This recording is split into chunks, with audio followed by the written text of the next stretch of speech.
what's new in social media and what does it mean for you for the week of March 25th? First of all, Google has launched a calculator to help brands measure the impact of online and offline behavior of their target audience on the brand's mobile marketing efforts. So basically, it helps you figure out how successful you are in selling to a public that is increasingly using mobile browsing to find what they're looking for. And Google and Facebook and everybody sort of realized that the mobile revolution is here. So they're trying to give you tools in order to manage that. And if you don't know yet, and what I shared a couple of weeks ago was this website that Google has put together called google.com/think.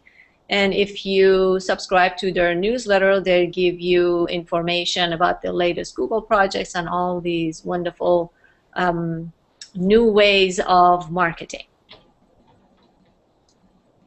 Facebook, mark your calendars for April 4th, 10 a.m. PST. Facebook is holding a press event, and the title of the event is Come See Our New Home on Android. And the rumors are that Facebook has developed a mobile phone operating system which will be hosted on Android phone. So these are speculations. We don't know how much of that is going to be true, and we'll just have to wait and see on April 4th. Facebook is has been introducing, and it keeps introducing really interesting ad features, ad products. So there is something called Facebook Ad Exchange ads, which basically retargets the audiences that visit different places on the web, and they sort of retarget ads to them based on their web surfing behavior. Now, previously, this kind of ads used to be on the right-hand side of the Facebook newsfeed, and Facebook is testing introducing those ads into the newsfeed. So, for example, if you're going to look for shoes, if you're surfing the web to buy a pair of new shoes, or look for clothes or appliances or a gift for somebody, chances are in a matter of few months you're going to see those same products that you viewed in your newsfeed again. So this is something that we're going to have to all get used to, and this is something also happens then on various websites. It's not only Facebook. There is this ad that keeps following me no matter what website I visit these days. And this is because the ad that is served to me comes from a website that I have visited before. Then Facebook introduces like audiences. This is basically an extension of custom audiences feature, and if you're not familiar with the custom audiences feature, it's basically you can target your customers based on the information you have on their email addresses and other information that you have in your CRM, in your database. You don't, Facebook doesn't give you detailed information or who those people, specific information about your database, but it gives you enough information such that you can target ads to them based on their behavior online. So what is lookalike audiences? This is basically an extension of custom audiences, in that not only you can service ads to people that are in your CRM, you can now service ads to people that have the same, if you like, profile as the people that are in your CRM. So it's like sitting down and creating a customer profile, a persona, and you can serve ads based on the properties of that persona that fits the people in your database.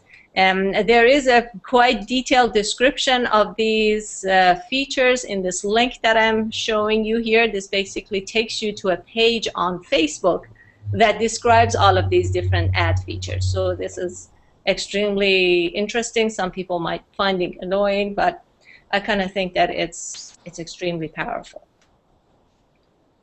So that's it for this week in terms of news. Any comments? Do you like it? You don't like it? You don't like the developments, or do you like the developments? Like, I'm kind of neutral on the developments. The brand retargeting has been going on for a long time. So that it's I don't know that I'm personally really excited or neutral. I think the calculator is the one that I think is the most interesting. Okay, yeah, because retargeting, I've seen it before, and like I said, when I visited just these past few days, I see that same ad from the same website in every page that I go. So retargeting has sort of become a reality of our online life these days. You can't get away with it. So it seems to annoy people more when it's on Facebook. But you're going to say something? We can't hear you. Oh no! I got to mute. I forgot to mute the mic or unmute the microphone. One of the things I was thinking about with this like audience thing, is this an opt out or an opt in type of thing? You know, or is this just something Facebook says, oh well, you guys? No, I think you can decide not to be served ads. Good. Yeah. Because that doesn't seem to be, that's very contrary to their usual philosophy is, oh, you're all going to be in, and then oh yeah, well we can do the secret thing, and I can show you the secret way to opt out. Because no. There is a way of choosing not to be served ads by certain vendors, except I'm not sure if everybody knows all those privacy settings, but I'm sure they'll find a way to figure it out. There's another thing that I didn't put on the slide, is that apparently Facebook, or Mark Zuckerberg, is starting to fund political initiatives. Yes.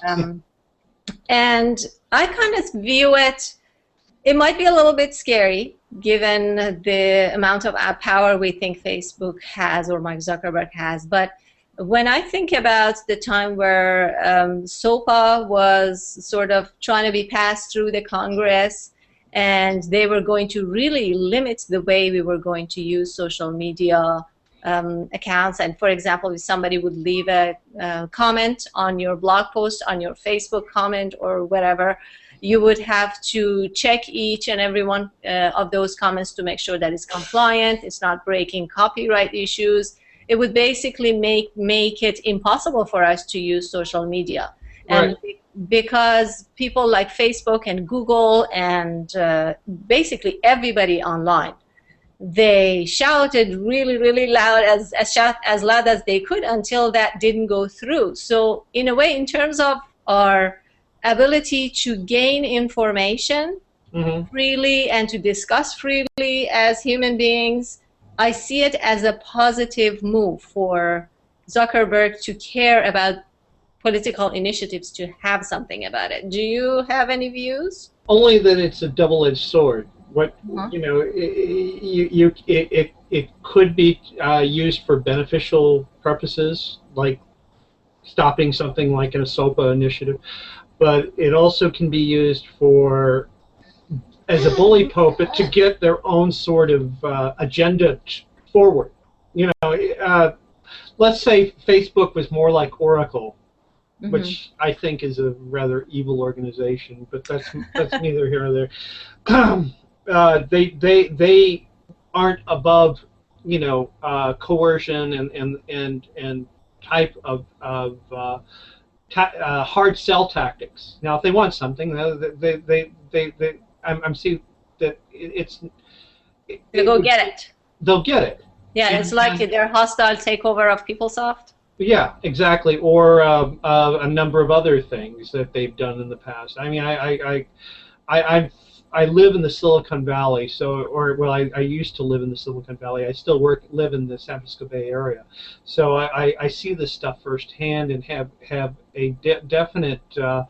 I'm old, so the history I understand the history from the inception. I've been programming since I was 15 years old. I'm 54 now, so I've seen a lot of the developments in sort of the way software has gone from a rather benevolent entity to something that you know, well, it could be used as a tool for good or evil. I mean, you know, you hear these little press things like, you know, Google saying, "Don't be evil." There's a reason why they say that, because they've seen it in the field. And what I guess I'm getting at is Facebook is much more akin to like an Oracle, in my view, or a Microsoft in that point of view, than it is to a Google. Just the evidence of what I've seen, and I don't want to make go off on a huge tangent here. I'm just saying though that it is a double-edged sword. And the more political influence they will assert the greater potential for misuse. And yeah, it's a good thing, but for something like SOPA. But what if it is like, I want to sell ads, you know, and I want the legislation to reflect that maybe you don't have as much privacy online as you think, or you know. So I'm going to coerce Congress into playing ball with me. You know, that sort of thing. I'm not sure that isn't happening now, but that would be. Yeah, it is happening. It is happening. I mean, the reason I'm optimistic about it, and I'm sure there's going to be probably negative side effects too, but because of what I read a book by Ekaterina Walter, and she basically described Mike Zuckerberg and his philosophies and things like that. Right. Basically believes in having an open world where we openly communicate. So having that somebody that has influence in that respect, it's good to have. It's good to have in the political scene. So make sure our freedom is not going to be strangled like they were going to do it with SOPA. Yeah. But you know, as I said, that's also open. You know, what's this guy's idea of open versus what my idea of open is? You know, it might be two different things. And as I said, you know, it may be okay. He may think it's okay to know what I do in the bedroom. But I know it's an extreme example, but you know, but that may not be okay with me. Yes. And unfortunately, we apply things, like it or not, things are articulated by the founders and the people who make these decisions, and that is a little bit scary to me. You know, whatever their personal aspirations and the like are articulated down the road into what the product becomes. I mean, there was nothing wrong with Beacon, according to him, you know, and a lot of people felt it was very intrusive. You remember Beacon? Beacon was that thing where you know you buy something off or respond to an ad that for a pair of pants, and then or a product, and then Facebook knows that, and it knows that your friends, it'll tell all your friends that you bought this pair of pants, you know, whether you really wanted to know that. But and that may sound benign, but what if you're buying an engagement ring, and you want to make it a surprise? Well, what if your fiance is looking at your Facebook profile and or her Facebook profile, and Jim has bought an engagement ring. Yeah, and I think yeah, it again comes back to that point of education, and maybe it's important for people to know how to control their privacies. There's a lot of people that indiscriminately, when they sign into a website, they use their Facebook login. Sure. And they don't realize that whatever they do shows up on the newsfeed. Somebody's server. Exactly. Well, and I bring that. I only bring the point is that we keep getting these little missteps where Yes, we think that we have this privacy and we really don't. we really do. And what's more is it's all turned on until somebody turns it off, and then that requires education. Yes. And unfortunately, it should be the other way around. In my view, you Yeah. should be able to turn things on, not the other way around, where you have to turn things off. Yes. And unfortunately, their model doesn't work if they don't operate the way they do. Yes. Yeah. Yeah. It goes without saying. Beth, Anyway, do you that's have anything to that's the say? end of my comment. Beth, did you have anything to say? No, I think it'll be interesting to watch it all unfold, and you know, who knows what'll happen. Yeah. Okay. All right. So if there are no questions or comments, I'm going to bring this show an end. Just want to know that this pretty lady that is sitting here, Beth Browning, she's going to hold a series of workshops, 3 of them, right, Beth?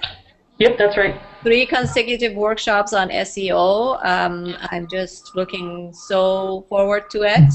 And you're going to be getting the invitations and hearing from us about how Beth is going to rock Open Social Media Initiative for the next 3 weeks. So Thank you.